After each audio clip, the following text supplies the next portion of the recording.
तो पप्पू यादव बाढ़ में काफी सक्रिय नजर आ रहे हैं, लगातार लोगों के बीच पहुंच रहे हैं, साथ ही उनके हालातों का जायजा लेते हुए नीतीश सरकार पर यहां पर जमकर बरस भी रहे हैं। ऐसे में आज पप्पू यादव दरभंगा के बाढ़ प्रभावित क्षेत्रों में लोगों से मिलने और उनका हालचाल जानने के लिए खुद ट्रैक्टर चलाकर पहुंचे और इसी बीच उनके साथ जन अधिकार पार्टी के कार्यकर्ता भी नजर आए।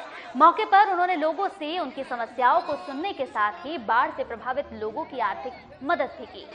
बाढ़ पीड़ितों से मिलने जुलने के बाद प्रेस कॉन्फ्रेंस करते हुए पप्पू यादव ने निमेठी पंचायत के अलावा जो भी पंचायत बाढ़ के पानी से घिर चुका है उस पूरे पंचायत को ही बाढ़ग्रस्त एरिया घोषित करने की मांग की है।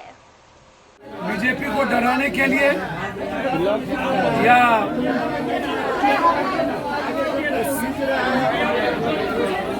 जनता को धोखा देने के लिए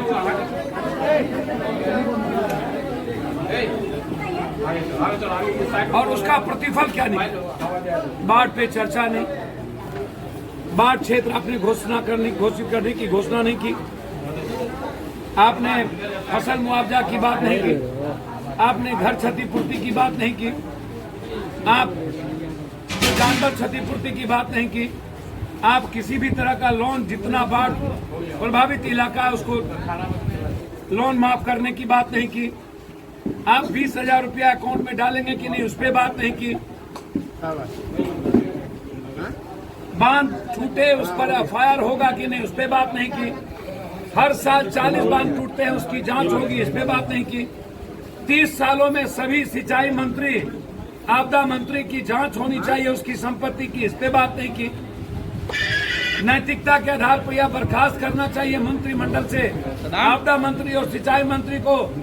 लगभग 32 बांध टूट गए उस पर बात नहीं की, लगभग 100 के लगभग लोग सरकारी आंकड़े में मरे और मेरा आंकड़ा है 200 से ऊपर, आप उस पर बात नहीं की, ठनका से मरे आप उस पर बात नहीं की, आप कोरोना वायरस पर बात नहीं की। कोरोना वायरस में किरतपुर का सीओ डीएमसीएच में 15 दिनों से पड़ा हुआ है, उसको इंसुलिन का सुई नहीं पड़ता है, वो मर जाएगा। उसका लड़का ने फोन किया हमको कि मेरे पिताजी 11 दिन हो गए,